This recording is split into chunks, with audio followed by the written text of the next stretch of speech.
Assalamualaikum warahmatullahi wabarakatuh. Perkenalkan, kami dari kelompok 8 yang beranggotakan saya, Depi Rosmita dengan nomor pokok mahasiswa 1913-02-3006 dan Noperian Adi Darmawan dengan NPM 1913-02-3018. Di sini kami akan mempresentasikan hasil kerja kelompok kami tentang unsur golongan 8A. Sebagai pemenuhan tugas kimia unsur.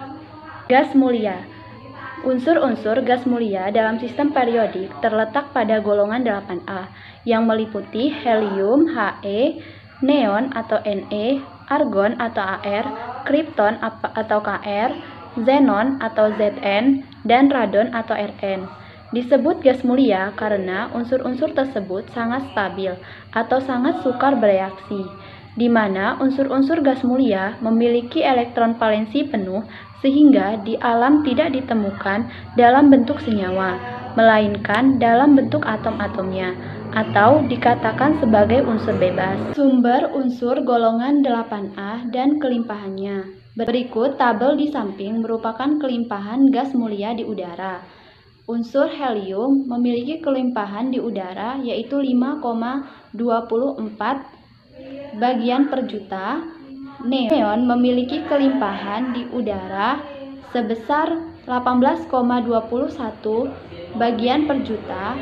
Argon memiliki kelimpahan di udara 9.340 bagian per juta. Kripton memiliki kelimpahan di udara 1,14 bagian per juta. Xenon memiliki kelimpahan di udara 0,084 bagian per juta dan radon sangat sedikit kelimpahannya. Nah, dari tabel tersebut dapat disimpulkan bahwa unsur gas mulia yang paling banyak di udara adalah argon, sedangkan unsur gas mulia yang paling sedikit adalah radon yang bersifat radioaktif dengan paruh waktu yang pendek atau 4 hari dan meluruh menjadi unsur lain. Atmosfer merupakan satu-satunya sumber dari semua unsur gas mulia, kecuali helium. Sumber utama helium ialah sumur gas alam tertentu di barat Amerika Serikat yang menghasilkan gas alam, yang mengandung sampai 8% helium berdasarkan volume. Lalu selanjutnya adalah isolasi unsur-unsur golongan 8A dari sumbernya. Yang pertama, pengambilan gas helium atau He dari gas alam. Helium dapat diperoleh dari gas alam yang diembunkan, sehingga diperoleh produk yang berupa campuran helium, gas nitrogen, dan pengotor.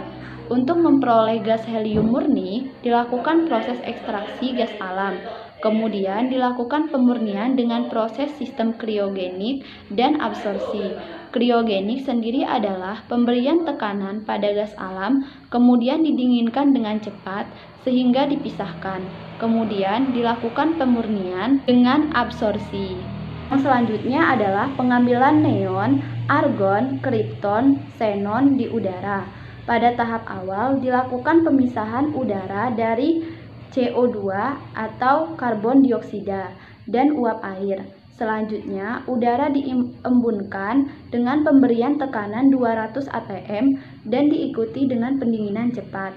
Hasil dari proses ini adalah sebagian besar udara membentuk fase cair dan kandungan gas mulia lebih banyak, sekitar 60% gas mulia, yaitu argon, kripton, dan xenon. Sisa udara yang berisi helium dan neon tidak mengembun karena titik didihnya yang sangat rendah. Langkah berikutnya, argon, kripton, dan xenon dipisahkan menggunakan proses adsorpsi, destilasi, fraksionasi. Lalu proses adsorpsi, yaitu tahap awal nitrogen dan oksigen dipisahkan terlebih dahulu dengan mereaksikan oksigen dengan Cu panas, sedangkan nitrogen direaksikan dengan magnesium membentuk magnesium nitrida. Hasil dari pemisahan ini yaitu argon, kripton, xenon diadsorpsi oleh arang teraktivasi. Saat arang dipanaskan, perlahan setiap gas akan keluar dari arang. Akhirnya pada suhu lebih kurang 80 derajat Celcius diperoleh argon, sementara kripton dan xenon diperoleh pada suhu yang lebih tinggi. Lalu selanjutnya adalah proses destilasi bertingkat. Proses destilasi bertingkat adalah proses pemisahan zat berdasarkan perbedaan titik didih zat. Titik didih nitrogen paling tinggi sehingga nitrogen dapat dipisahkan terlebih dahulu. Kemudian argon dan oksigen dipisahkan, sedangkan xenon dan kripton dipisahkan pada tahapan destilasi berikutnya.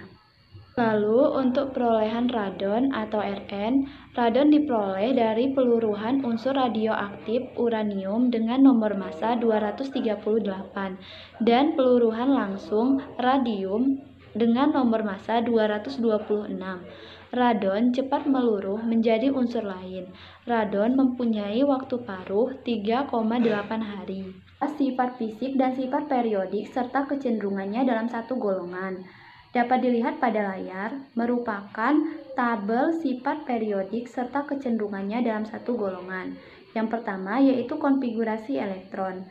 Pada unsur gas mulia, orbital terluarnya berada pada orbital S dan P dan memiliki 8 elektron valensi.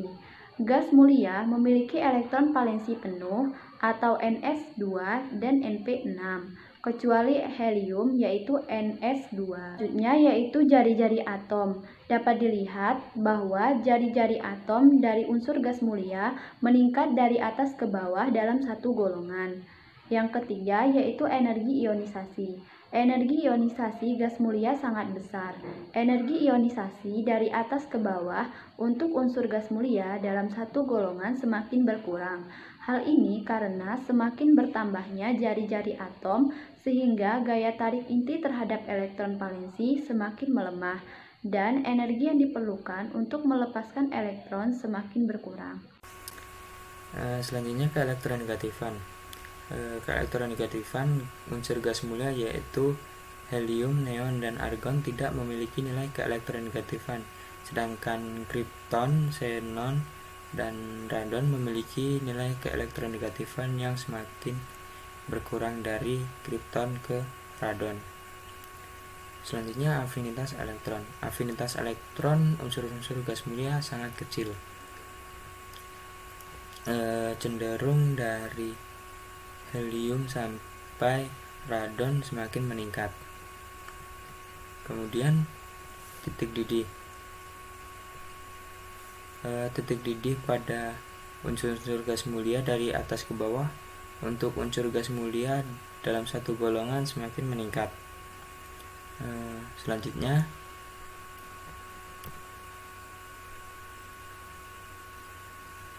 sifat fisik. Seperti pada tabel, gas mulia terdapat dalam bentuk monoatomik sehingga bersifat nonpolar pada gaya yang bekerja pada atomnya hanya gaya London dan gaya dispersi yang sangat lemah, yaitu pada suhu yang sangat rendah. Semakin ke bawah letak unsur, maka nomor atom juga semakin besar. Jumlah elektron semakin banyak sehingga pembentukan awan elektron semakin besar, mengakibatkan kebolehpolaran semakin besar juga dan berakibat pada kuatnya gaya London.